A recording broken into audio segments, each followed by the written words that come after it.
Jérusalem est une ville protectrice, pleine de nostalgie et d'espoir.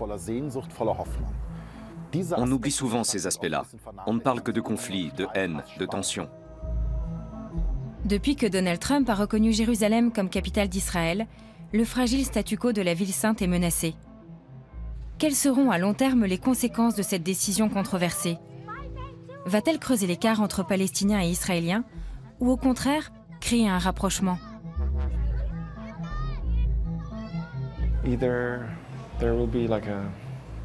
Soit il va y avoir une guerre terrible et insensée, ou alors ce deal miraculeux de Trump va rendre tout le monde heureux.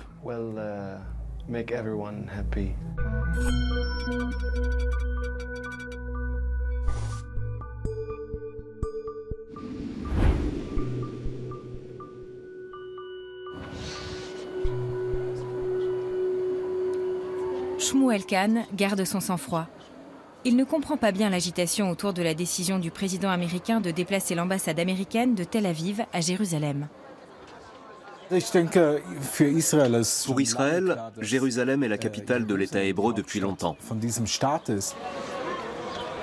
Shmuel a quitté la Suisse il y a 10 ans pour s'installer en Israël. Depuis 5 ans, il a la nationalité israélienne. Il a voulu se rapprocher des sources de sa religion, a étudié l'histoire d'Israël et est devenu guide touristique.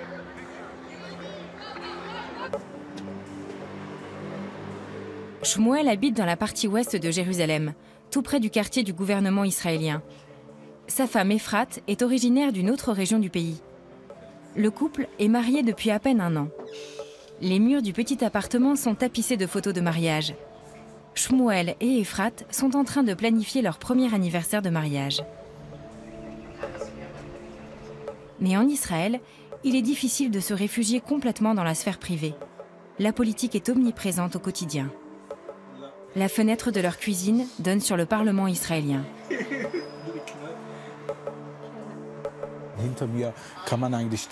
On a une vue sur la Knesset et sur la Cour suprême d'Israël. Je pense que la décision de M. Trump ou des pays européens ne changera pas grand-chose en réalité. De toute façon, les chefs d'État viennent toujours en visite ici à la Knesset. Qu'ils reconnaissent Jérusalem comme la capitale d'Israël ou pas. Une opinion que la grande majorité des Israéliens semble partager, comme le confirment de nombreuses affiches très expressives. Mais le problème se trouve ailleurs. Si les Israéliens se félicitent, les Palestiniens se sentent humiliés.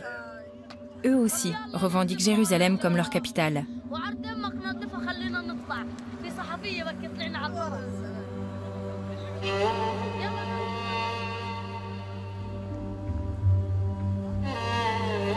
Jérusalem est divisée entre les Israéliens à l'ouest et les Palestiniens à l'est. Selon le droit international, la partie est, essentiellement musulmane, est un territoire sous occupation israélienne. Quant à la vieille ville, elle est partagée entre musulmans, chrétiens et juifs.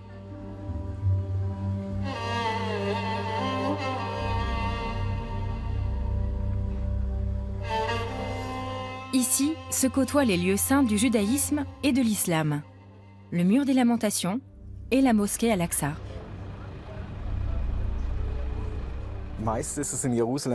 La plupart du temps, Jérusalem est une ville très calme et heureusement.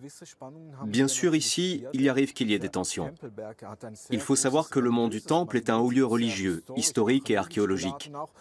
À cela s'ajoute l'aspect politique, ce qui fait que dans certains contextes, c'est un terrain propice à des actes de violence. Depuis 3 semaines, les Palestiniens manifestent par vagues successives. Ils se sentent lésés par la décision des États-Unis.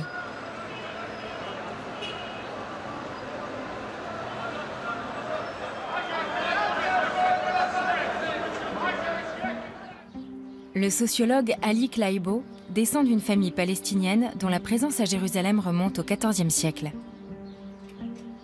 Dans un premier temps, il préfère ne pas parler de Donald Trump.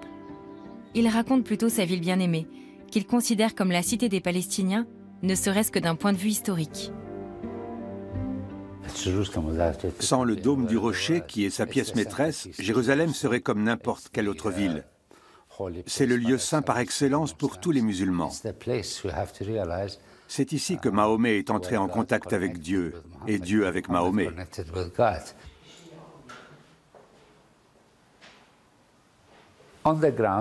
En pratique, Jérusalem est une ville unie. Les habitants vont dans les mêmes hôpitaux, les mêmes cafés, les mêmes restaurants, les mêmes rues. Palestiniens et Israéliens vivent ensemble au quotidien, mais sur le plan juridique, c'est une autre histoire.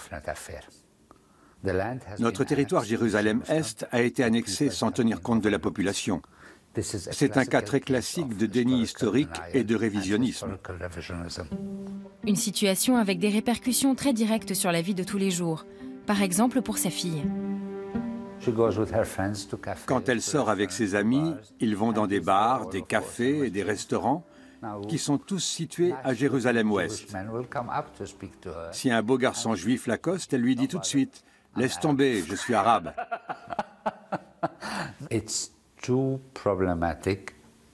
Faire connaissance, s'aimer, se marier, ça devient vite problématique ici.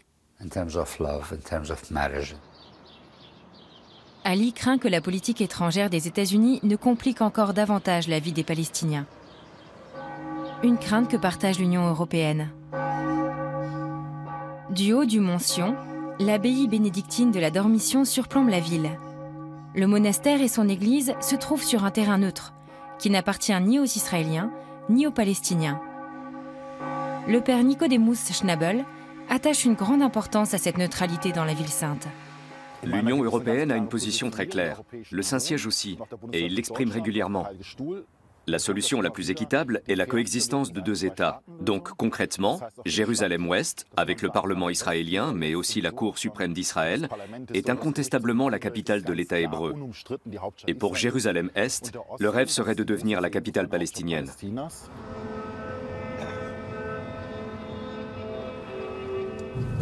Voilà le mur. On va se rapprocher pour mieux le voir. Le mur est le symbole le plus parlant de la division.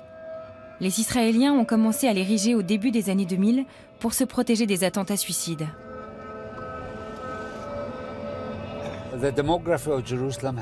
La démographie de Jérusalem a été modifiée de sorte que la population juive soit majoritaire et la population arabe minoritaire.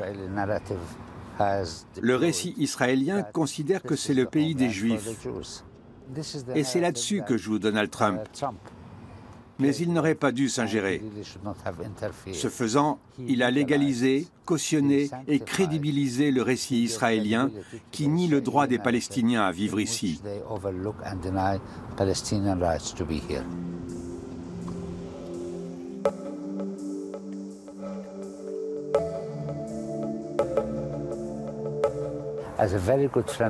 J'ai un très bon ami, le patriarche Théophilos, ici à Jérusalem.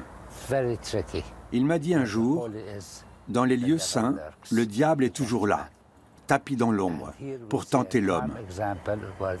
Jérusalem est un exemple parfait. Le diable sème la discorde entre les hommes. Nous sommes tous croyants, nous prions un seul Dieu, mais nous refusons de reconnaître l'unité de notre foi.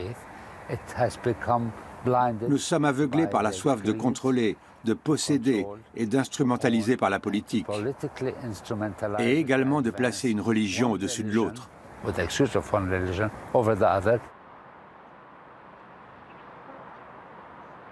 Pour le père Nicodemus, Palestiniens et Israéliens se battent avec la même légitimité pour le monopole en Terre Sainte.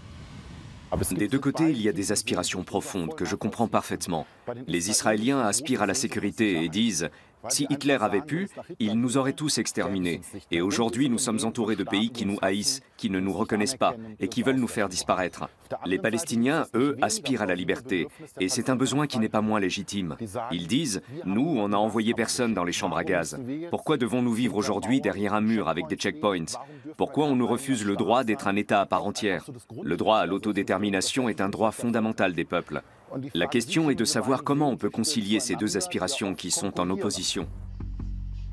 Des scènes comme celle-ci, filmées par une caméra de vidéosurveillance à la gare routière de Jérusalem-Ouest, ne font que renforcer le besoin de sécurité des Israéliens. Un Palestinien poignarde un passant israélien avant de prendre la fuite.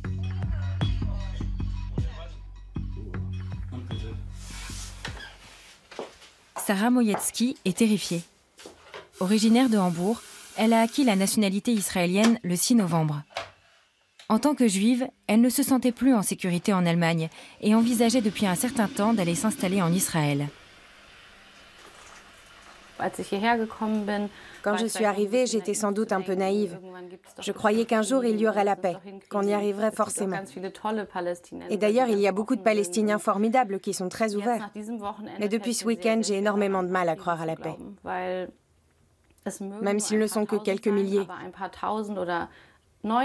Par exemple, sur 10 personnes avec qui j'ai parlé, il y en a 9 qui disent qu'il faut chasser les Juifs dans la mer. La jeune journaliste suit attentivement l'actualité concernant son nouveau pays. Pense-t-elle que la politique américaine aura des effets durables à Jérusalem ? Que Donald Trump reconnaisse Jérusalem ou pas, ça n'a aucune importance. Il partait sans doute d'un bon sentiment. Je sais que beaucoup de gens pensent que ça ne contribue pas à la paix. Mais j'ai parlé aussi avec beaucoup de Palestiniens ici. Et pour être honnête, je me demande de quel dialogue de paix tout le monde parle. Parce qu'il y a énormément de gens qui ne veulent pas partager Jérusalem. Ils ne veulent même pas partager Israël. Pour eux, Israël ne devrait pas exister. Tout le pays devrait s'appeler la Palestine. Donc je trouve que Trump a bien fait. Et peut-être qu'il a amorcé quelque chose qui aurait dû se faire depuis longtemps.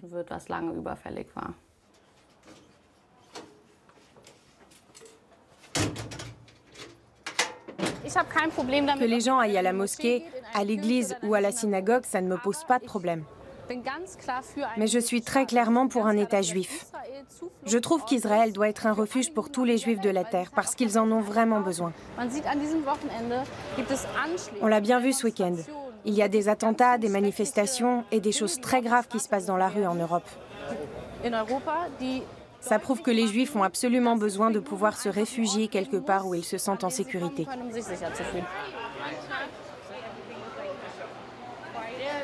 Ce n'est pas au détriment des Palestiniens. Je connais beaucoup d'Israéliens qui disent « on se partage la ville et la cohabitation se passe très bien ». Ce que je trouve très pénible, c'est que les Européens, qui sont loin d'ici, croient toujours avoir la solution. Ils ne sont pas sur place, ils ne parlent ni à des Palestiniens ni à des Israéliens, mais ils savent tout mieux que nous. Ce qu'il faut pour faire la paix, ce qu'Israël doit faire et ne pas faire. Shmuel trouve lui aussi que le monde accorde trop d'attention au moindre soubresaut du conflit israélo-palestinien.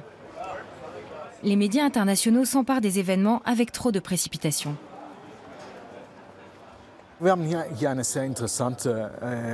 La situation actuelle intéresse beaucoup et elle fait l'objet de toutes les attentions. On en parle dans tous les quotidiens et bien sûr dans tous les journaux télévisés. C'est évidemment une thématique de très haute importance. Mais les habitants de Jérusalem continuent à vivre leur vie normalement. Les enfants vont à l'école, les gens font leurs courses. La religion, les origines ou les déclarations politiques n'ont finalement pas autant d'incidence.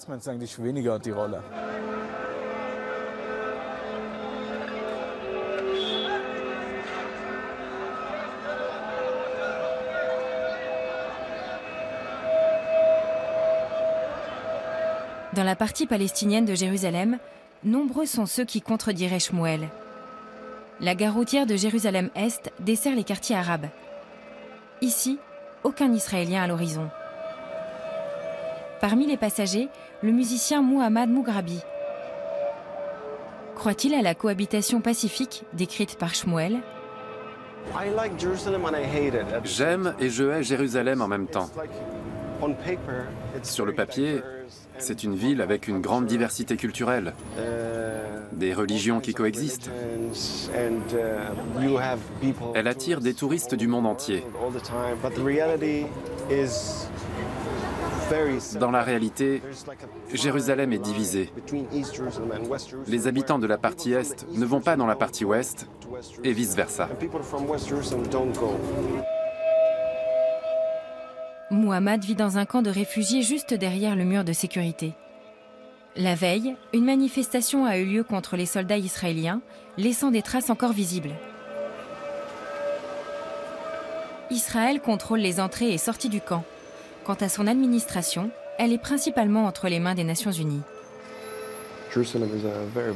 Jérusalem est un endroit très violent pour les enfants. C'est terrible. Il y a des enfants qui chantent qu'ils vont tuer des gens, qu'ils vont commettre un attentat suicide pour leur pays. C'est absurde.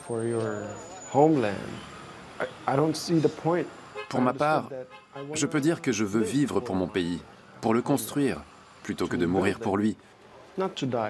C'est un long processus. Le changement n'arrive pas du jour au lendemain. Inutile de demander aux habitants de Jérusalem-Est ce qu'ils pensent des États-Unis. Depuis la décision du président américain, les Palestiniens ne croient définitivement plus que le pays puisse être un médiateur fiable dans le conflit israélo-palestinien. Pour Mohammad, une chose est sûre, il n'en peut plus des violences. Il y a déjà eu beaucoup trop de violence. Une fois, les soldats ont tué 3 enfants en 10 jours, ici, dans le camp. Ça m'a plongé dans une très grande dépression. Mohammad a également été touché par la mort d'un de ses fans, dont il s'est senti responsable.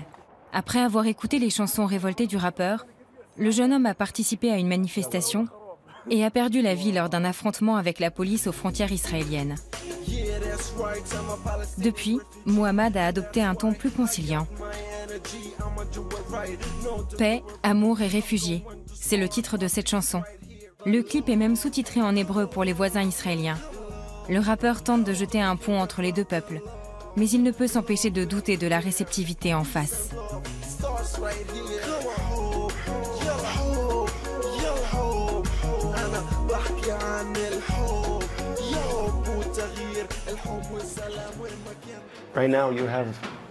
En ce moment, il y a une séparation totale.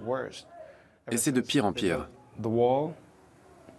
Depuis qu'ils ont construit ce mur entre Israéliens et Palestiniens, il n'y a plus aucune connexion.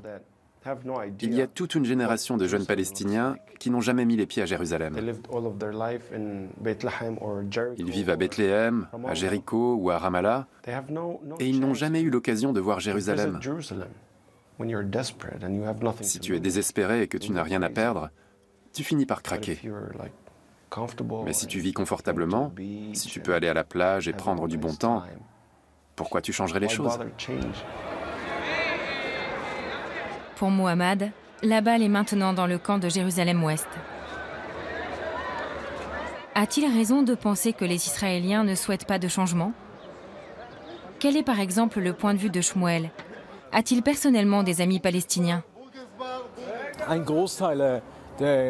Une grande partie de mes collègues dans le tourisme sont des musulmans. Par exemple, le personnel dans les hôtels, mais aussi les chauffeurs de bus. Et ils vivent à Jérusalem-Est, ou bien dans le nord et le sud d'Israël. Je m'entends très bien avec eux. On discute, on a des relations très amicales au travail. En réalité, on ne se pose pas la question de savoir si on est juif, chrétien ou musulman.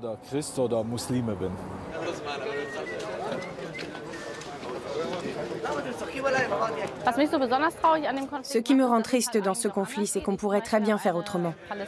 Moi, j'ai par exemple une amie palestinienne. Elle est journaliste aussi, et elle vit à Ramallah. On ne peut pas trop se voir à cause des frontières, mais on communique via WhatsApp et par téléphone. Il y a beaucoup de choses où nous ne sommes pas du même avis, mais ça ne nous empêche pas d'avoir du respect l'une pour l'autre en tant qu'être humain. On est toutes les deux des êtres vivants, et on ne se souhaite pas la mort mutuellement. Cet échange de pensées peut même nous faire évoluer. La tolérance, ça veut dire quoi? Ça ne veut pas dire que je suis d'accord avec tout ce que dit l'autre. La tolérance, ça veut dire que si l'autre est différent, s'il pense autrement, eh bien je peux l'accepter et le laisser vivre comme il l'entend. Tout comme moi, je souhaite vivre comme je l'entends. Les Palestiniens déplorent régulièrement la suspicion générale dont ils font l'objet. Depuis le cataclysme provoqué par les propos de Donald Trump, la méfiance semble reprendre le dessus. Ici, la police aux frontières israéliennes fouille un jeune Palestinien, apparemment sans motif particulier. Le jeune homme ne faisait rien d'autre que de prendre le soleil.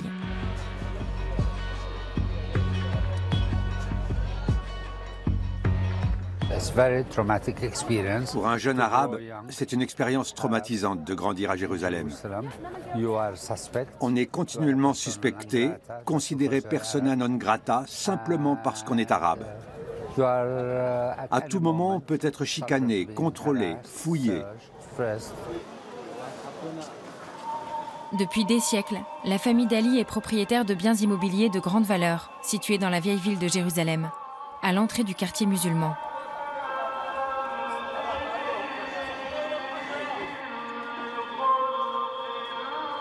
Ali connaît presque tous les commerçants. Eux aussi désapprouvent la décision américaine de reconnaître Jérusalem comme la capitale d'Israël. Mais comme ils vivent du tourisme, ils se montrent prudents dans leur critique de l'étranger. Ali, lui, est préoccupé par un problème différent. Dans la partie arabe de Jérusalem, de plus en plus de biens immobiliers passent aux mains de propriétaires israéliens.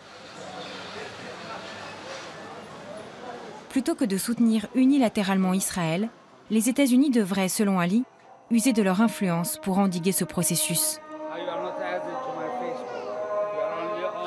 Le vrai problème à Jérusalem, c'est qu'un jour ou l'autre, toute la ville appartiendra aux Israéliens.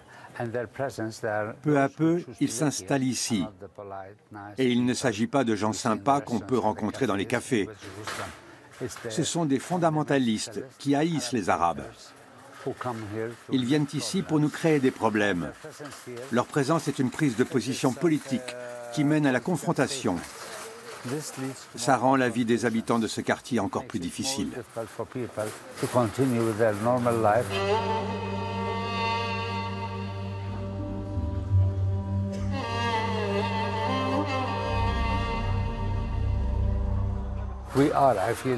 J'ai le sentiment de faire partie de la dernière génération à avoir connu un quartier arabe à Jérusalem.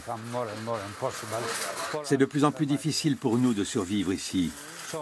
Ma fille, par exemple, je suis sûr qu'elle aimerait rester, mais ça risque de devenir de plus en plus compliqué pour elle.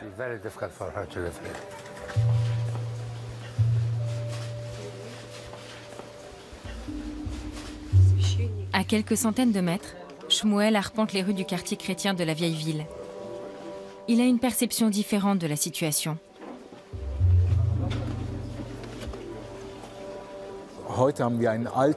Au jour d'aujourd'hui, il y a beaucoup de choses qui se passent très bien.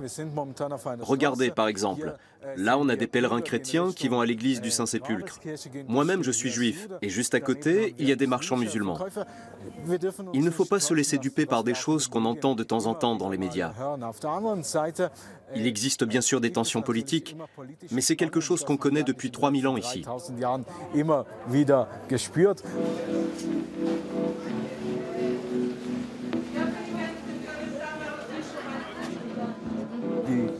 Les souvenirs qui sont vendus ici ne sont pas seulement représentatifs des trois religions, mais aussi de différentes idéologies. Là, nous avons un t-shirt de l'armée israélienne. « Amérique ne tremble pas, Israël est à tes côtés ». Ce qui est une déclaration très explicite. Ici, nous avons la Palestine avec la carte de l'actuel Israël. Et puis, « J'aime ma Palestine » ou « Paix pour la Palestine ». Donc on a différentes idéologies côte à côte.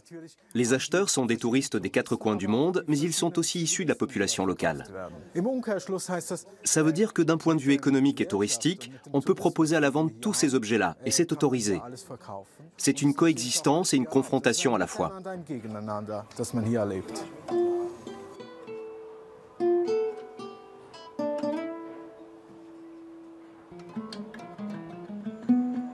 Œuvrer pour aider au vivre ensemble, c'est l'objectif du rappeur Mouhammad Moughrabi, depuis le camp de réfugiés Shafat, à Jérusalem-Est. Ses chansons ont longtemps servi d'exutoire à sa colère contre l'occupation israélienne. Jusqu'au jour où il s'est dit que la colère seule ne suffisait pas. Il n'y a aucune chance que les Israéliens quittent la Palestine pour la laisser aux Palestiniens.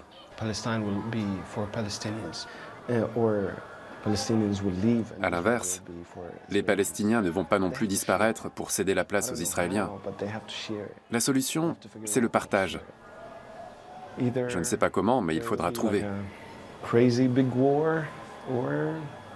Soit il va y avoir une guerre terrible et insensée, ou alors, ce deal miraculeux de Trump va rendre tout le monde heureux.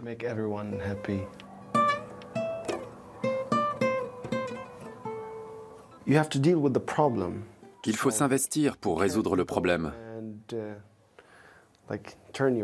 On ne peut pas se détourner, se poser confortablement et attendre que ça passe. Ça ne sert à rien de discuter avec des gens qui sont du même avis que toi. Il faut discuter avec ceux qui ne sont pas d'accord avec toi pour tenter d'améliorer la situation.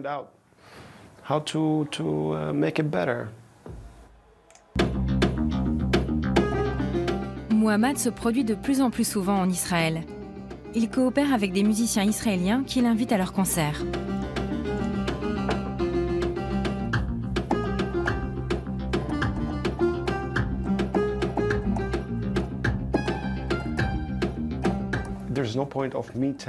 Ça n'a aucun sens que je raconte mon histoire à d'autres Palestiniens qui vivent la même chose que moi. Je pense qu'il faut plutôt expliquer la vie des Palestiniens à ceux qui n'en savent rien, qui sont dans leur zone de confort à Tel Aviv, à Jérusalem-Ouest ou à Haïfa.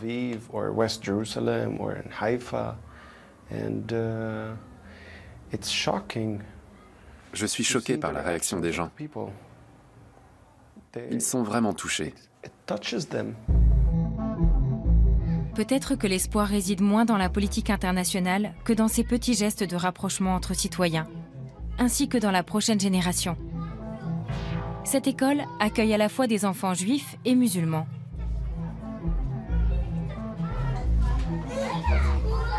Dans le système éducatif traditionnel, les élèves des deux confessions ne se mélangent pas. Ici, l'enseignement se fait en arabe et en hébreu. Le pays compte 6 écoles de ce type.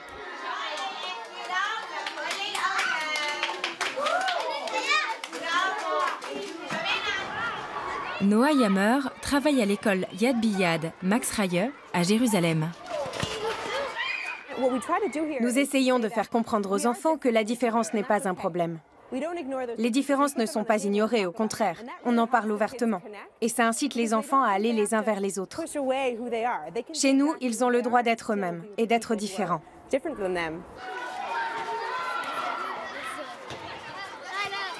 La décision de Donald Trump a fait l'objet d'un débat avec les élèves.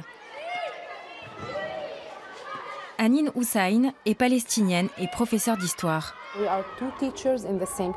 Nous sommes 2 enseignants par classe. Je suis palestinienne et mon collègue est israélien. Pour que les enfants aient les 2 points de vue. Et parfois, on échange nos rôles pour montrer l'exemple à nos élèves. Ici, on apprend aussi qu'on n'a pas besoin d'être tous du même avis. Par contre, il faut s'écouter les uns les autres. Cette écoute mutuelle nous montre que nos destins sont liés. Des centaines d'enfants sont sur liste d'attente pour ces écoles biconfessionnelles. Et l'ouverture d'établissements supplémentaires est d'ores et déjà prévue. Ce modèle pionnier, fondé il y a 20 ans par des parents israéliens et palestiniens, remporte un franc succès. Tout n'est pas conflictuel à Jérusalem, loin de là. Même s'il est improbable qu'Israéliens et Palestiniens arrivent rapidement à un consensus. Et les répercussions à long terme de la décision de Donald Trump restent imprévisibles. Mais pour l'instant, côté israélien, l'ambiance est à la fête. On s'apprête à célébrer Hanouka, ou Fête des Lumières, qui commémore l'inauguration du 2e temple juif de Jérusalem.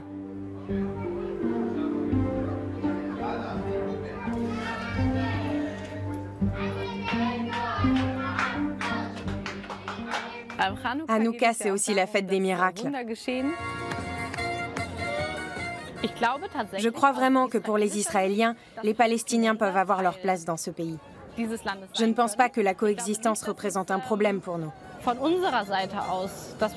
Bien sûr, il y a des radicaux chez nous aussi, et ils ne seraient sûrement pas d'accord. Mais dans la réalité, on vit ensemble. Il y a même des couples israélo-palestiniens. La preuve que ça marche.